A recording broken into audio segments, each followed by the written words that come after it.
India का सबसे बड़ा रिटेलर जिसका ऑपरेटिंग मार्जिन किसी भी ग्रोसरी स्टोर से सबसे ज्यादा है, जिसने रिलायंस और बिग बाजार को अपनी औकात दिखाई है, आज घुटनों पे है। डीमार्ट के शेयर्स 37% से क्रैश हो चुके हैं, प्रॉफिट्स आधे कट गए और रेवेन्यू और ग्रोथ पैंडेमिक के बाद सबसे लोएस्ट जा चुकी है। डीमार्ट को टक्कर दे रहा है एक 10 मिनट डिलीवरी वाला स्टार्टअप और एक टाटा की 500 वाली टी शर्ट ब्रांड। तो आज हम देखेंगे कैसे राधा कृष्णा दमानी का एम्पायर जोमैटो और जूडियो के बीच में पिस रहा है और क्यों डीमार्ट के सीईओ अभी क्विक कॉमर्स से कोई फर्क नहीं पड़ता। चलो शुरू करते हैं। डीमार्ट का बिजनेस मॉडल एकदम सिंपल है लेकिन डेडली इफेक्टिव। शहर के कोने में जाके जहां भी जमीन सस्ती मिलती है वहां एक मैसिव स्टोर खोल लो। साइज देखो तो रिलायंस के स्टोर से 3 गुना ज्यादा बड़ा होता है एक एवरेज डीमार्ट का स्टोर। फिर उस स्टोर में सब कुछ भर दो, ग्रोसरी से लेके कपड़ों तक और सोप से लेके बर्तन तक, इलेक्ट्रॉनिक से लेके टॉयज तक। कस्टमर को एक ही जगह सब कुछ मिल जाए और प्राइसेस रखते हैं इंडिया में सबसे कम, कंसिस्टेंटली सबसे लोएस्ट प्राइसेस। इतनी सारी चीजें एक ही जगह कॉन्सेंट्रेटेड होती हैं तो फुटफॉल अपने आप ही बढ़ जाता है। भीड़ आती है और जब भीड़ आती है तो वॉल्यूम अपने आप ही इंक्रीज हो जाती है। वॉल्यूम के बढ़ने के बाद असली गेम शुरू होती है। डीमार्ट सप्लायर बोल्डली नेगोशिएट करता है, हमें 10,000 कार्टन दे दो एक बार में, पर उसमें वो बल्क में डिस्काउंट ले लेते हैं। सप्लायर्स के पास कोई भी और ऑप्शन नहीं होता, इतना बड़ा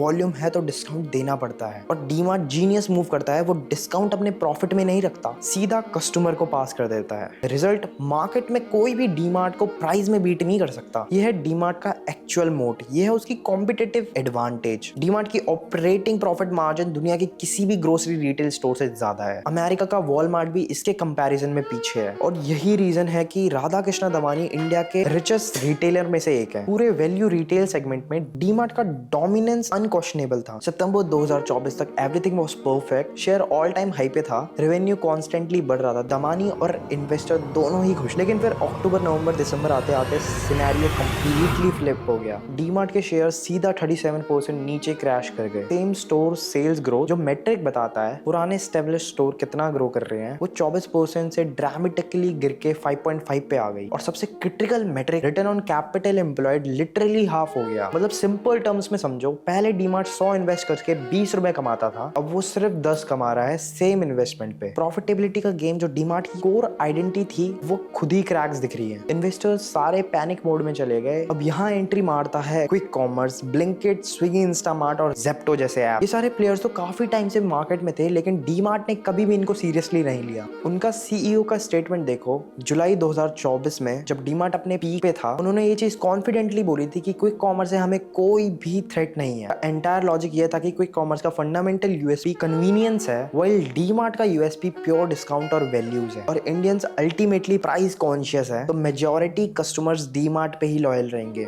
कुछ कस्टमर जो 50-100 रुपए ज्यादा पे करके घर पे डिलीवरी चाहते हैं वो क्विक कॉमर्स यूज करेंगे, but mass of the customer हमारे साथ ही रहेंगे। और ऑनेस्टली उस टाइम पे ये लॉजिक कंप्लीटली रॉन्ग भी नहीं था, क्योंकि क्विक कॉमर्स प्रीमियम प्राइसिंग पे ऑपरेट कर रहा था। ब्लिंकिट या ज़ेप्टो पे सेम ऑर्डर डीमार्ट में 10-15% महंगा मिलता था, तो प्राइस सेंसिटिविटी के कारण इंडियन कस्टमर डीमार्ट को ही प्रेफर करते थे। लेकिन 3 महीने बाद सेम सीईओ ने एक स्टेटमेंट दिया और इस बार टोन बिल्कुल ही चेंज थी। उन्होंने ये चीज एक्सेप्ट करी, online groceries formats are clearly making impact on us. Quick commerce ने अपना एंटायर गेम प्लान फ्लिप कर दिया। पहले कन्वीनियंस बेच रहे थे, अब प्राइसिंग भी एग्रेसिवली मैच। ज़ेप्टो ने लॉन्च किया सुपर सेवर ऑप्शन, जिस पे 1000 से ऊपर के प्रोडक्ट लेने पे डिस्काउंट्स मिलेंगे। इसी बीच फ्लिपकार्ट मिनट और अमेजोन का तेज भी सेम प्लेटफॉर्म में उतरे और सबसे shocking development, these platform 2-3% cheaper than DMart. DMart की एडवांटेज थी प्राइसिंग, बट अब प्राइसिंग पूरी सॉल्व हो चुकी है, क्योंकि वही प्राइस पे आपको डोर स्टेप में वही चीज मिल जाएगी। अब कस्टमर्स के पर्सपेक्टिव से सोचो, अगर एग्जैक्टली सेम प्राइस पे या थोड़े कम प्राइस पे ही घर बैठे सामान मिल रहा है तो कौन जाके डीमार्ट तक ड्राइव करेगा, पार्किंग ढूंढेगा और बिल काउंटर में खड़ा रहेगा। क्विक कॉमर्स 2020 में सिर्फ 40 मिलियन की थी, 2025 में 5.38 बिलियन, 130 गुना से ग्रोथ। लेकिन फंडामेंटल क्वेश्चन ये है कि क्विक कॉमर्स सडनली इतना कॉम्पिटिटिव प्राइसिंग कैसे ऑफर कर रही है। पहले डीमार्ट को कोई बीट नहीं कर पाता था प्राइसिंग गेम में, क्योंकि सप्लायर से मैसिव डिस्काउंट्स मिलते थे। इन सब इतना स्केल कर चुका है कि सप्लायर्स के लिए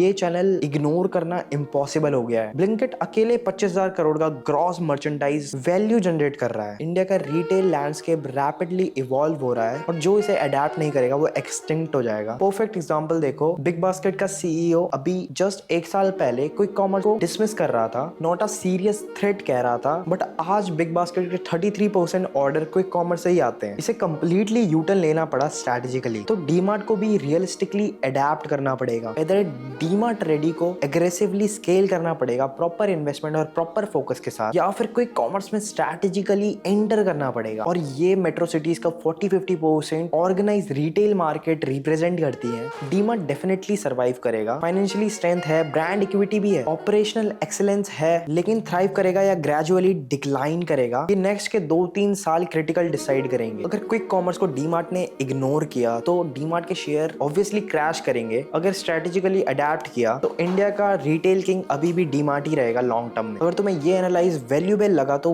वीडियो को लाइक करो और चैनल को सब्सक्राइब करो ताकि और ऐसे deep down business breakdown miss ना हो। और कमेंट में डीमार्ट के ऊपर अपना ओपिनियन जरूर देना। थैंक यू, मैं मिलता हूँ अगली वीडियो में।